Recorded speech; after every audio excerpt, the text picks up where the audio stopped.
Wyoming Territory, 1887. A hard wind moved through Ash Hollow that morning, bending the sagebrush flat and rattling loose boards along Main Street. At the north end of town, 7 riders came out of the gray foothills at a walk. By sundown, Martha Cole could lose the horse ranch her father had left her, the only home she had, and perhaps her life with it. She stood inside Will Beck's livery with one gloved hand on a stall door. 36 years old, dust on her coat, chin steady. The horses behind her were restless, but she was not. Across the street, Sheriff Owen Shaw stepped out of his office. Then he saw the rider at the front. His face changed. He did not reach for his revolver. He crossed to the hitch rail, mounted fast, and rode south without looking back. Will Beck, 61, watched from the doorway. His hand stayed on the frame after the sheriff disappeared. Martha looked at him. "Where's he going?" Will said nothing. In the shadow beside the rear stalls, Eli Trent stopped tightening his saddle cinch. 47, a former Army scout. Eli had learned to notice danger before it spoke. He looked once toward the south road. It was still open. Then he looked north again. 7 riders, loose spacing. 2 men holding wide angles, one a rider in front, who never turned his head to see whether the others were following. Eli's eyes moved from the riders to the alley beside the feed store, the loading door across the street, the narrow passage behind the livery. Martha noticed. Most men watched guns. This stranger was watching empty space. The 7 horses entered Ash Hollow without hurry. Leather creaked. Bits clicked against teeth. Cold iron knocked softly against saddle leather. The lead rider stopped in the center of Main Street. Dane Rusk was 41, recently out of prison, and he carried himself like a man who had spent a long time deciding exactly what he would do when he came back. Doors closed along the street. A curtain moved, then went still. Dane looked toward the empty sheriff's office. For one long moment, nobody spoke. Eli's hand rested near his Colt, but did not touch it. Martha stepped closer to the livery door. Will whispered, "Don't."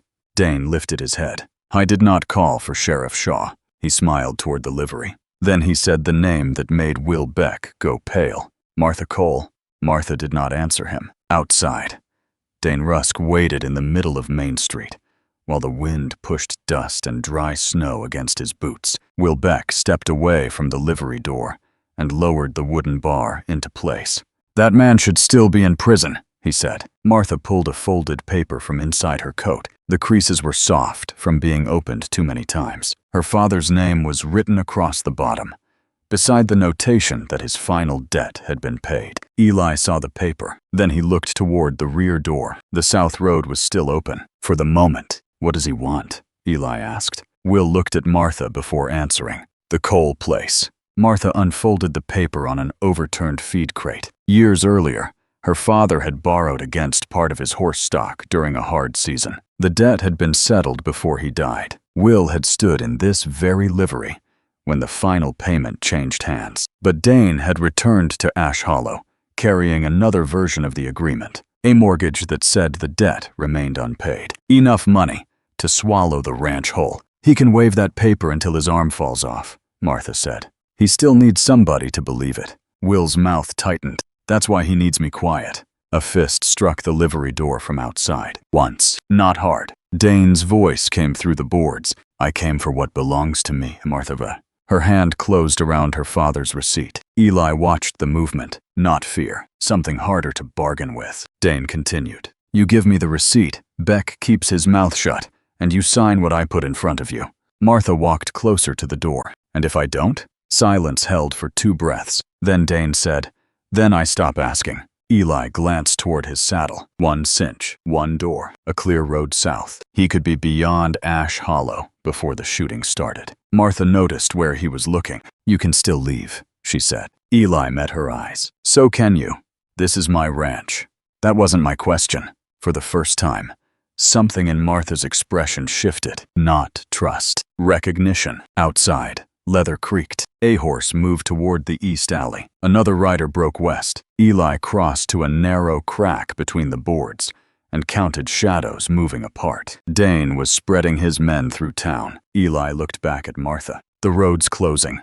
Then came the scrape of a boot behind the livery. Someone had already reached the back door. The scrape came again at the rear door. Eli raised one finger. Martha froze beside the feed crate. Will moved behind a stack of oat sacks, slow enough not to make the floorboards complain. The latch trembled once, then stopped. Whoever stood outside was listening to it. Eli crossed the livery without drawing his Colt. At the back wall, he leaned close to the boards and watched a thin line of daylight beneath the door. A boot shifted beyond it, not leaving, waiting. Martha folded her father's receipt and slipped it back inside her coat. "That paper won't save us if they get inside," Eli said. "It may save the ranch, if you live long enough to show it to someone." Her eyes hardened. "My father paid every dollar he owed. I believe you. That isn't the same as proving it." Will looked toward them. "I watched Cole make the last payment right here." His voice was quiet now. "Dane knows that." Martha turned to him, and Eli understood. The paper mattered, but Will mattered more. A forged mortgage could be challenged. A dead witness could not speak. Outside, Dane's voice carried from Main Street. "Your father signed his name, Martha." She stepped toward the door before Eli caught her wrist. "Not hard, just enough." Dane continued. "He died owing what he couldn't pay." Martha pulled free. "He's lying."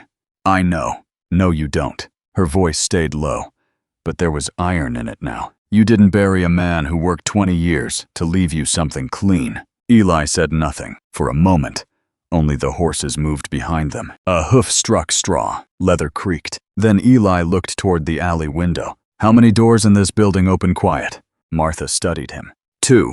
"Which two?" "The tack room door and the north stall gate." "Warehouse across the alley?" "Back hinge sticks when it's cold." "Can it be lifted?"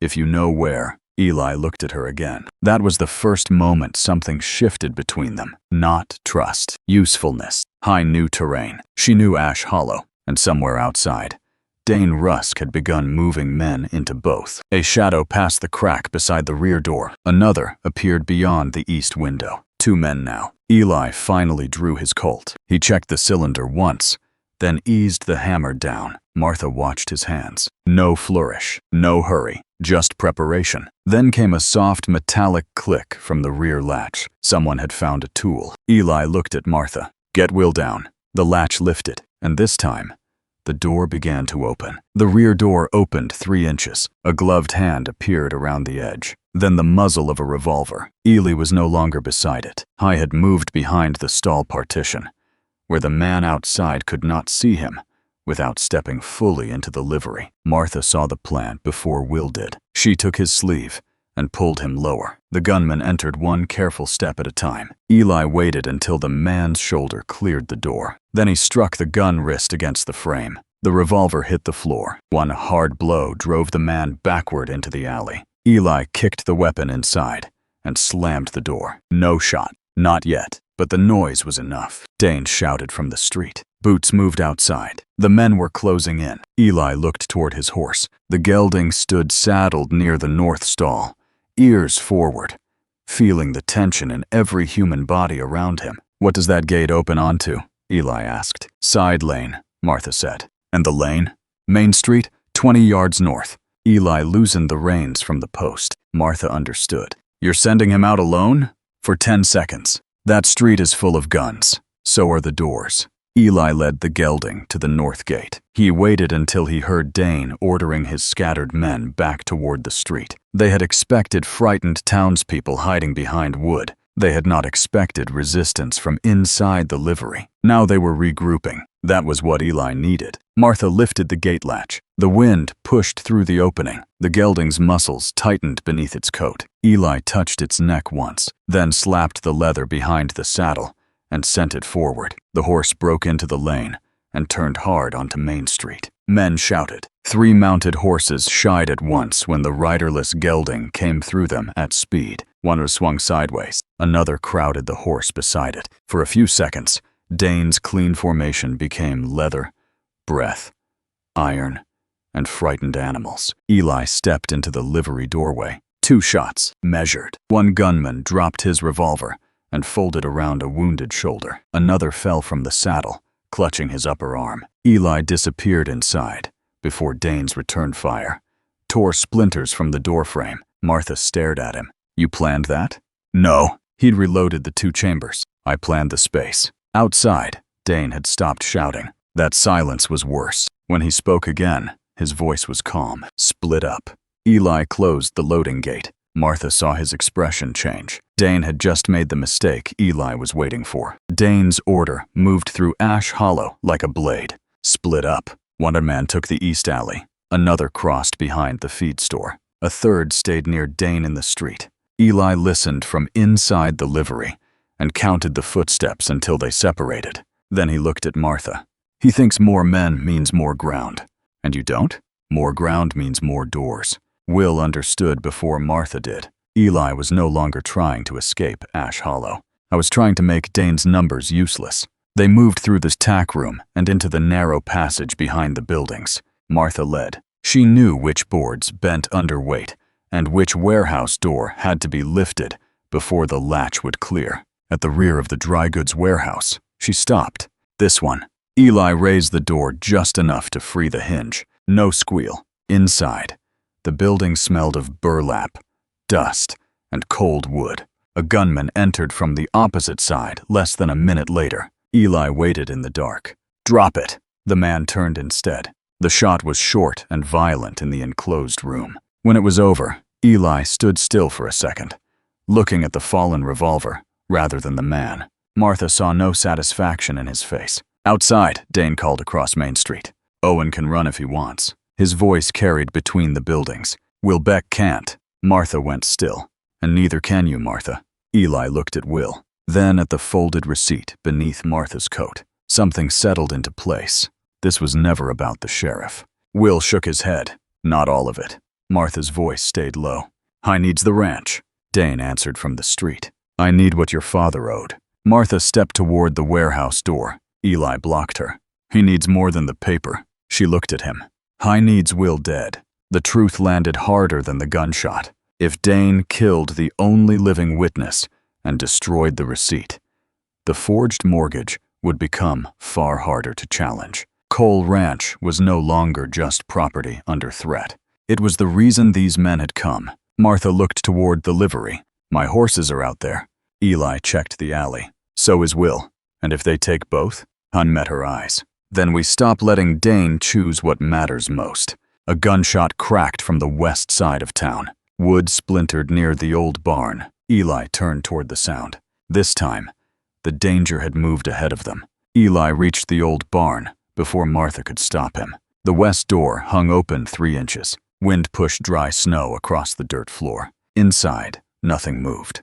That was wrong. Eli entered low.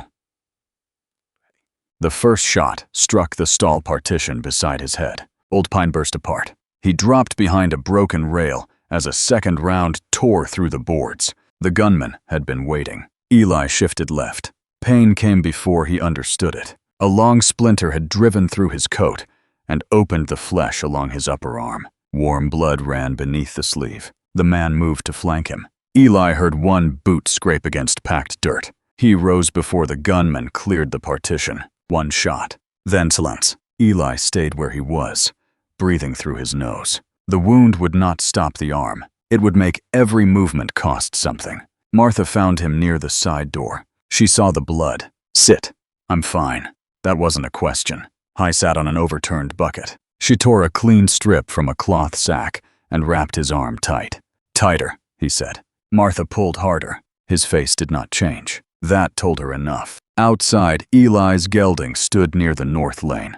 Beyond him lay open country. The road curved toward the foothills, empty and clear. Eli could mount with one good arm and be beyond Ash Hollow before Dane reorganized his men. Martha followed his gaze. For several seconds, neither spoke. Then Dane's voice carried from town. Beck, Will's name, echoed between the buildings. Eli closed his eyes once. He stood. Martha looked at the road. You should go. Eli tightened the knot on his bandage with his teeth. I know. I took one step toward the horse. Then Dane called again. Bring me the receipt, Martha, and maybe the old man walks away. Eli stopped. Martha's hand went to the paper inside her coat.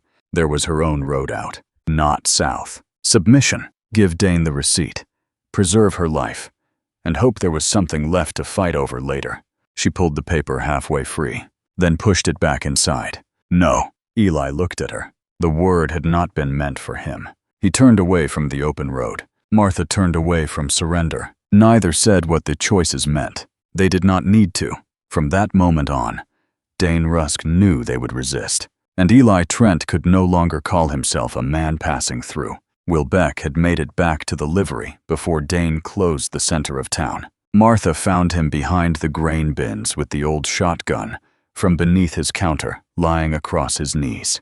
His hands were steady enough to hold it, not steady enough to hide what he was feeling. Eli came in through the tack room door a moment later, one hand pressed to the bandage on his arm. Blood had already worked through the cloth. Dane knows where Will is, he said. Martha looked toward the front wall. So we move him? No. She turned. Eli nodded toward the alley. That's what Dane wants now. A man running is easier to see than a man behind walls. Outside, Dane called her name. This time there was no anger in it. That made it worse. Martha, bring me the receipt. She said nothing. You do that, Beck walks out alive. Will shook his head once. Don't, Dane continued. You keep it, and I start with him. Martha stood very still. The folded paper beneath her coat suddenly felt heavier than the ranch itself. It was her father's proof, his clean name, the last thing that could answer Dane's lie without relying on memory. Eli watched her hand move toward it. I did not tell her what to do. That mattered. Martha crossed to the door and opened it only far enough to show herself. Dane stood halfway down Main Street. 2 gunmen remained visible behind cover. She pulled out the receipt. Will whispered her name. Martha did not look back. If I give you this, he lives. Dane smiled. That's the bargain. She stepped into the wind and laid the folded paper on the boardwalk. One of Dane's men crossed, took it, and backed away. Dane opened it. For the first time that morning, he looked satisfied. Martha closed the door. Will stared at her. That was your father's proof. You're his witness. And if they kill me, then I'll regret choosing wrong. The honesty left no room for comfort. Eli looked at her differently after that, not as someone protecting a ranch, as someone deciding what could be sacrificed and what could not. Then Dane's voice came again. Now send Beck out. Martha looked at Eli. Eli's jaw tightened. The bargain had lasted less than a minute. He reached for his Colt. Martha blocked him. You keep trying to put me somewhere safe. That's the idea. No, that's your mistake. Outside. A boot struck the livery door. Then another. Dane had the receipt. Now Will Beck was the only proof left alive. The first blow cracked the upper panel of the livery door. The second loosened the bar. Eli looked toward the rear passage. Old Mill? Martha nodded. Stone walls, north end. Sightlines? Main Street and the East Lane. I looked at Will. Can you make it there? Will picked up the shotgun. I can make it somewhere. Martha moved first. She led them through the tack room, across the alley, and behind the warehouse, while Dane's men kept hammering at the front door. Eli stayed last. Every few steps, his wounded arm stiffened. By the time they reached the mill, his sleeve was dark, nearly to the elbow. The building smelled of cold stone and old grain. Its broken doorway faced south. Eli checked the street. A gunman appeared from the east corner. Both men fired. The other man's bullet struck the stone beside Eli's face. Fragments cut his cheek. Eli's shot landed cleanly enough to put the gunman down. Then there was quiet again. Martha crossed to him. Blood ran in a line below his eye. You're collecting pieces of this town. Not by choice. None of us are. For a moment, neither moved. Then Dane stepped into Main Street, holding the receipt Martha had surrendered. He'd raised it between 2 fingers. Last chance. Martha's face changed, but she did not answer. Dane pulled a second paper from inside his coat. The mortgage. Sign this and Beck lives. Will looked at Martha. Eli looked at Dane. The shape of the trap was complete. With her signature, Dane would have a forged claim. I would have Martha's own acknowledgement that the debt existed. Her father's name would carry the stain. Cole Ranch would become a fight she might spend years trying to reverse. If she refused, Will was still marked for death. Martha stepped into the mill doorway. No. Dane stared at her. Wind moved the edge of the mortgage. You'll lose the ranch. Then you'll have to take it without my name helping you. Dane folded the paper slowly. That was the moment the last negotiation ended. Eli turned to Martha. How many horses can you move through the livery's side gate? She looked at him. 4 without crowding. More if they're already restless. Then you control where they break? If I open the right stall. He nodded once. Not an order. A question answered. For the first time, Eli built the next move around what Martha could do. Outside, Dane called for him. Martha reached for the mill door. Eli stopped her only long enough to meet her eyes. Then he stepped into the open street alone. Eli stepped out of the mill with his wounded arm held close to his side. The wind had sharpened. Loose snow crossed Main Street in thin white ribbons, catching against wagon wheels and porch posts. Dane Rusk stood near the center of the street. One gunman remained with him, half a step to the left, using the corner of the feed store for cover. The folded mortgage was back inside Dane's coat. Martha's receipt was in his pocket. Will Beck was still alive. That was the only part of Dane's plan not yet finished. You should have kept riding, Dane said. Eli stopped 30 yards away. So should you. Dane almost smiled. Then the gunman beside him shifted his left foot.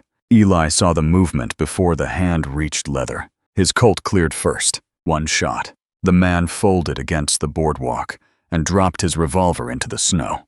Dane fired immediately. The first bullet struck Eli below the ribs. The impact turned him half sideways. For a second, the street tilted. Dane fired again. The round passed close enough for Eli to hear it. Eli answered once. Dane jerked backward, his right shoulder twisting hard as the bullet struck. His revolver fell from his hand. He dropped to one knee. But the fight was not over. At the livery, the wounded gunman from earlier had found his feet again.